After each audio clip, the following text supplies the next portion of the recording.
Halo teman belajar, aku Nadia dan selamat datang di channel Teman Belajar Bisnis.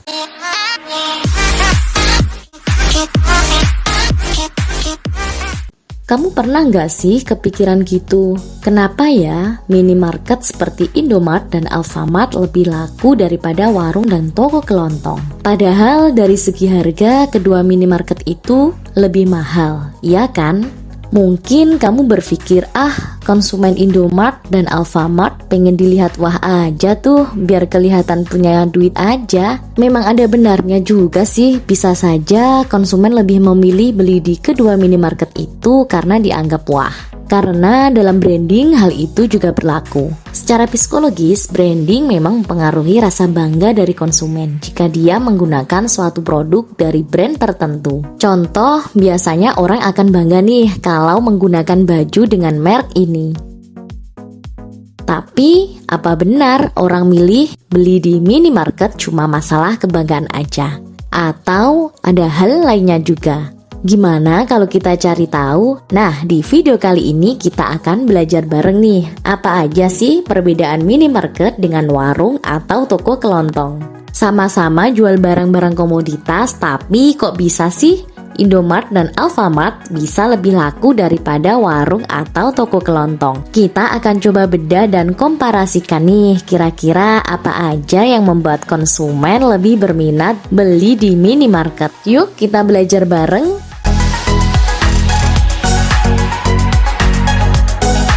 Poin yang pertama adalah kelengkapan produk. Dalam hal ini udah nggak bisa dipungkiri ya guys, kalau minimarket seperti Indomart dan Alfamart memiliki produk yang sangat lengkap. Mulai dari makanan ringan, minuman ready to drink, mie instan, keperluan bayi, obat, rokok, pokoknya hampir semua keperluan kamu ada tuh di minimarket. Beda nih dengan di warung atau di toko kelontong yang tentu saja nggak selengkap minimarket. Contoh, kamu mahasiswi yang ngekos, pengen beli pembalut, mie instan, dan jajan. Tinggal datang ke minimarket tuh, pilih-pilih sebentar, ambil terus bayar deh. Beda dengan di warung, ya kan? Biasanya salah satu barangnya nggak ada, atau kalaupun ada variannya yang nggak lengkap dan nggak sesuai keinginan kamu.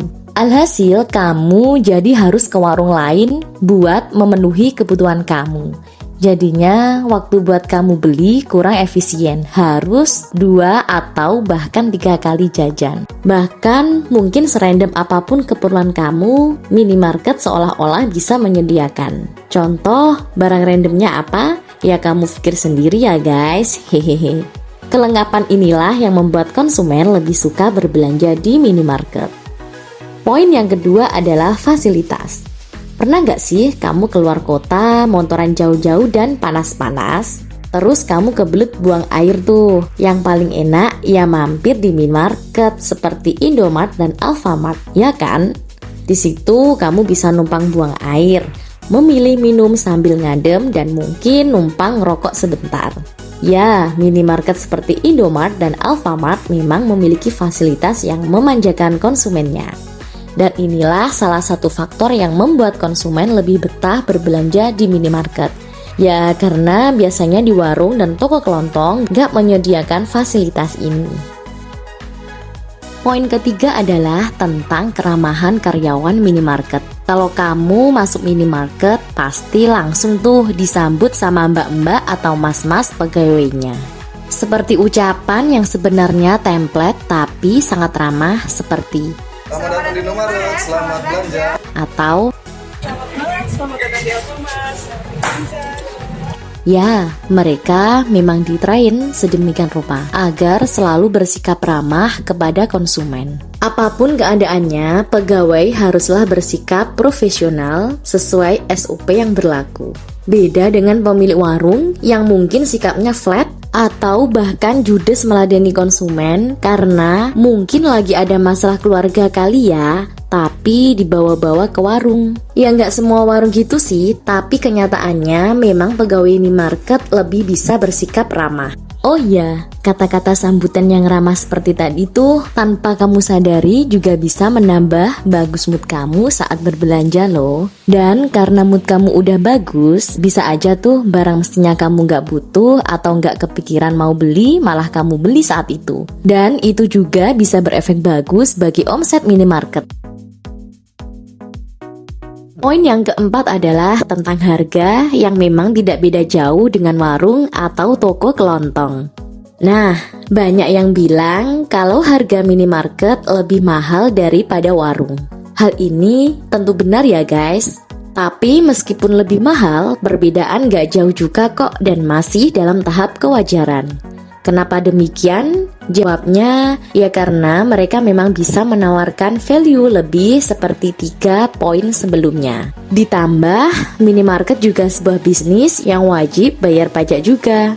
Jadi, wajar aja kalau dari segi harga minimarket lebih mahal. Ya, tapi itu tadi, meskipun harganya lebih mahal, bedanya juga nggak terlalu jauh. Bahkan tak jarang di minimarket ada diskon-diskon untuk beberapa produknya. Poin yang kelima adalah soal branding. Nah, yang sangat membedakan minimarket dengan warung atau toko kelontong adalah soal brandingnya.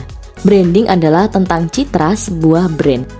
Semua hal yang terkait dengan sebuah brand atau merek yang tertanam di dalam benak konsumen. Indomart dan Alfamart mampu membangun citra sangat baik di mata dan benak konsumen. Selain soal logo dan warna identitas yang mereka pakai, value yang mereka berikan seperti yang udah disebutkan di poin 1 sampai poin 4 tadi pastinya juga tertanam di benak kamu.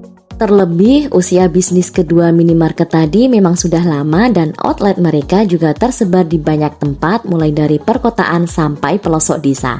Jadi kalau kita ngomongin soal minimarket, yang menjadi top of mind di otak kita ya jelas nama kedua minimarket tadi, ya kan? Dengan branding yang sangat baik itulah konsumen mempercayai kedua minimarket tersebut. Karena konsumen sudah percaya, ya jelas dong konsumen tidak akan ragu-ragu lagi untuk berbelanja di kedua minimarket itu. Dan inilah yang tidak dimiliki oleh warung ataupun toko kelontong. Warung belum mampu membranding nama mereka dengan baik. Jadi tugas kamu yang mungkin punya warung atau toko kelontong adalah pelajari ilmu branding dan coba branding warung atau toko kamu sebagus mungkin. Siapa tahu kan warung kamu bisa jadi besar seperti kedua minimarket tadi. Bahkan bisa lebih besar mungkin. Bisnis komoditas yang dijalankan toko kelontong maupun minimarket memang masihlah sangat berpotensi karena menyediakan kebutuhan pokok masyarakat. Ya, tapi untuk memenangkan persaingan bisnis komoditas, kamu perlu banget tuh menambah value-value seperti yang dilakukan minimarket. Sayangnya nih, warung maupun toko kelontong belum mampu melakukan apa yang bisa dilakukan minimarket. Bahkan, sesimpel keramahan dan kenyamanan pun warung maupun toko kelontong belum mampu memberikannya kepada konsumen. That's why kebanyakan outlet minimarket bisa lebih laku daripada warung maupun toko kelontong. Nah, jika kamu seorang pelaku usaha yang punya warung atau toko kelontong nih, solusinya adalah ya kamu harus meniru apa yang dilakukan minimarket. Coba evaluasi kekurangan apa saja sih yang ada pada warung kamu, perbaiki yang kurang-kurang dan lakukanlah perbaikan secara berkala dan konsisten. Kalau kamu mungkin masih jutek-jutek saat melayani konsumen gitu kan, cobalah untuk sedikit tersenyum, sedikitlah lebih ramah kepada konsumen. Atur tata letak atau layout warung kamu biar memudahkan kamu atau konsumen dalam melakukan transaksi. Dan untuk kamu nih yang posisinya sebagai konsumen, tetap support warung dan toko milik tetangga kamu ya guys. Selama pelaksanaan warung gak buruk-buruk amat dan ada barang yang bisa dibeli di situ, belanjanya di warung tetangga kamu aja ya guys. Biar perputaran ekonomi di lingkungan kamu juga makin bagus. Mungkin segitu saja belajar bisnisnya kali ini ya guys. Tetap optimis dalam berbisnis ya. Evaluasi kekurangan-kekurangan kamu dan terus belajar. Kalau mungkin menurut kamu ada tambahan nih, jangan sungkan-sungkan ya ketik di kolom komentar sebagai bahan diskusi. Oke, aku Nadia dari channel Teman Belajar Bisnis. Pamit dulu ya, semoga bermanfaat. Semangat!